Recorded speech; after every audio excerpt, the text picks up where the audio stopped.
Hello students, maths 2Bలో 4 marks గురించి చెప్తున్నాను. 4 marks ఇట్లా క్వశ్చన్స్ అన్నీ రాసి బోర్డు మీద ఎక్స్ప్లెయిన్ చేయడానికి టైం పడుతుంది కాబట్టి డైరెక్ట్ చెప్తున్నాను. కొంచెం చూసుకుందాం. చూడమ్మా, క్వశ్చన్ నెంబర్ 11 సర్కిల్లో 4 మార్క్స్ మనకి వస్తాయి సప్లిమెంటరీలో. ఎవరికి? తెలంగాణ స్టూడెంట్స్ ఆర్ ఏపీ స్టూడెంట్స్కి ఖచ్చితంగా గెస్ క్వశ్చన్స్ ఉన్నాయి. క్వశ్చన్ నెంబర్ 11లో సర్కిల్లో 4 మార్క్స్ వస్తాయి. అలాగే system of circle system of circle అంటే క్వశ్చన్ నెంబర్ 12 క్వశ్చన్ నెంబర్ 12లో సిస్టమ్ ఆఫ్ సర్కిల్లో 4 మార్క్స్ క్వశ్చన్స్ వస్తాయి.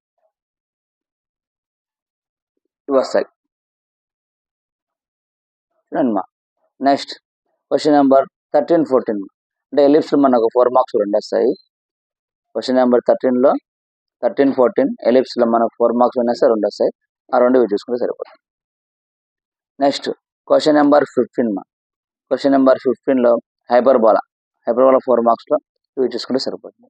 నెక్స్ట్ క్వశ్చన్ నెంబర్ 16 డెఫినెట్ ఇంటిగ్రల్లో 4 మార్క్స్ ఒకటి వస్తాయి. ఇవి చూసుకుంటే సరిపోతుంది. ఇవి నేను ఇప్పుడు ఒకటి ఎక్స్ప్లెయిన్ చేస్తాను. చూడండి, ఇంకోటి చెప్తున్నాను, ఒకటే గుర్తుపెట్టుకోండి. బోర్డు మీద ఈ క్వశ్చన్స్ రాసి ఎక్స్ప్లెయిన్ చేయడానికి టైం లేకుండా డైరెక్ట్ ట్రై చేస్తున్నాను. ఇవి ప్రాక్టీస్ చేసుకోండి, ఖచ్చితంగా ఇవే క్వశ్చన్స్ వస్తాయి.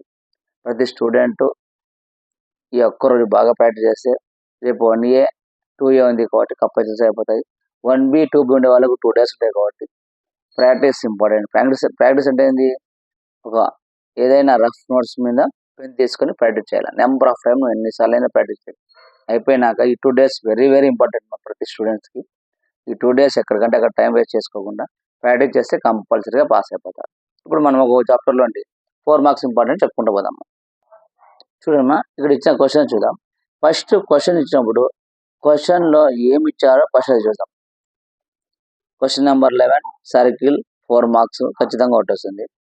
Find the length of the card intercepted by the circle x² + y² - 8x - 2y - 8 = 0 on the line x + y + 1 = 0. Already ఇదే మెథడ్లో 2024 ఏప్రిల్లో ఏపీ స్టూడెంట్స్కి ఈ ప్రాబ్లం వచ్చింది.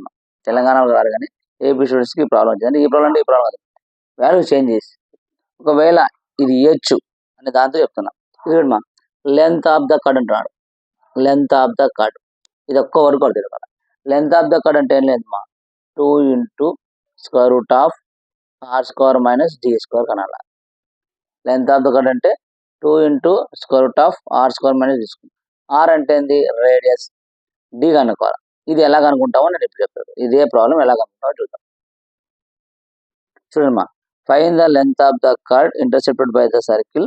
ఇది అడిగినాడు ఎప్పుడు? 2024లో అడిగినాడు. ఈసారి ఈ క్వశ్చన్స్ అడుగుతాడు. ఏ క్వశ్చన్? ఇప్పుడు ఈ క్వశ్చన్ అడుగుతాడేమో గెస్ చేస్తాను. అంటే x + y ఉంది, జస్ట్ వాల్యూ చేంజ్ చేశాడు. ఇది ఎలా చేస్తామో ఇప్పుడు నేను చేస్తాను, చూడండి ఒకసారి. చూడమ్మా, ఫస్ట్ మనం ఏం తీసుకుందాం అంటే ఇచ్చిన ఈక్వేషన్ తీసుకుందాం. ఇచ్చిన ఈక్వేషన్ ఏమి ఇచ్చాడంటే ఫస్ట్ గివెన్ సర్కిల్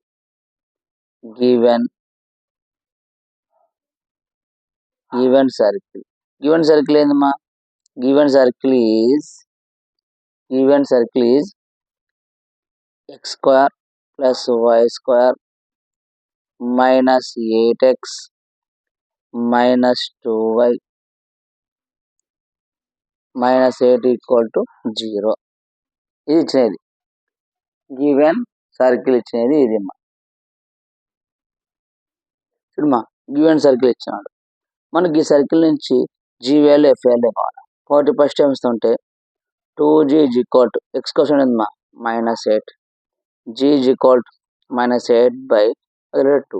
2 1 జా 2 4 జా అంటే g ఏమొచ్చింది మనకు? -4. నెక్స్ట్ 2f = y క్వశ్చన్ ఏందమ్మా? -2.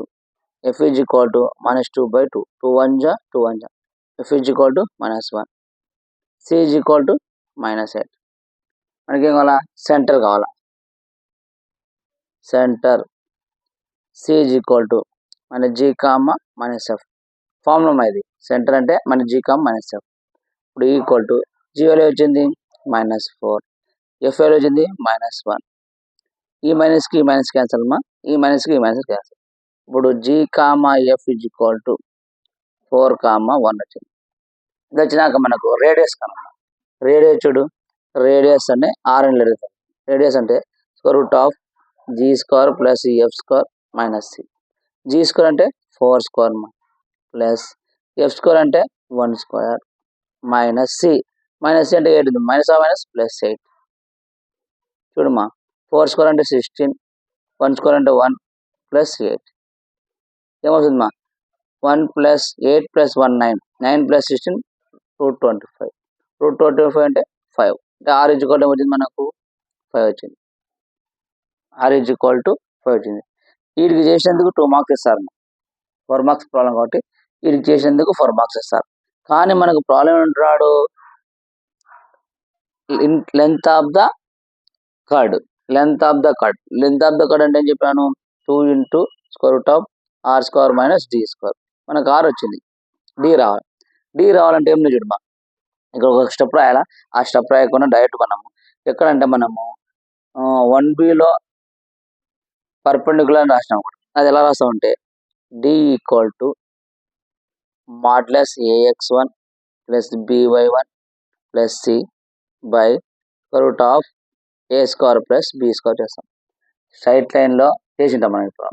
సరే సార్ ఇది రాసినా సరిపోయింది. ఎలా అంటే మనకు గివెన్ లైన్ ఇచ్చాడు. ఏది గివెన్ లైన్ ఇక్కడ రాసుకున్నాడు. గివెన్ లైన్ ఏమి ఇచ్చాడమ్మా x plus y plus 1 equal to 0.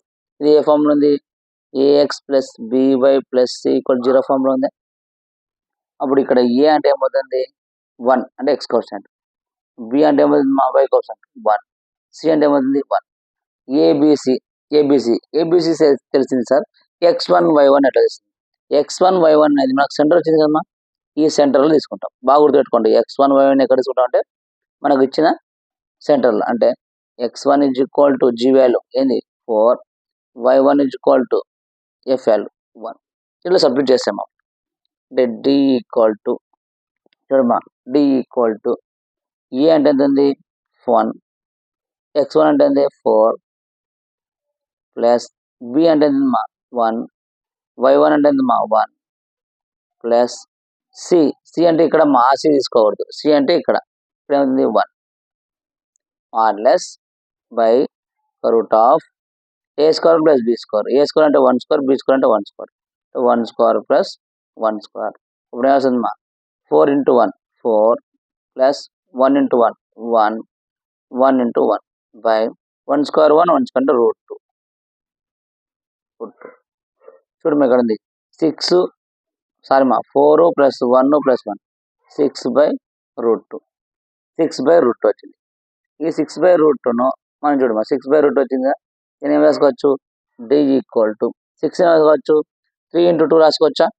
6ను మనము ఖచ్చితంగా రాసుకుంటాం 3 ఇంటూ 2 బై రూట్ 2. ఒకటి చూడమ్మా ఈ రూట్ 2 ఉంది, ఈ రూట్ 2 క్యాన్సల్ అంటే రూట్ 2 ఇంటూ రూట్ 2 అంటే రూట్ 4. రూట్ 4 అంటే ఎంత మా 2. అంటే ఈ 2 బదులు ఇలా రాసుకుంటాం, గుర్తుపెట్టుకో. ఇందుకు కింద రూట్ వచ్చింది, రూట్ 2 ఇంటూ రూట్ 2 అంటే రూట్ 4, రూట్ 4 అంటే 2 మా. ఈ 2 బదులు మనం రూట్ 2 ఇంటూ 2 రాసుకోవచ్చు. అంటే ఇక్కడ రాసుకోండి 3 ఇంటూ ఈ 2 బదులు రాసుకుంటాం root 2 into root 2 by root 2. Root 2 root 2 cancel అయిపోయింది.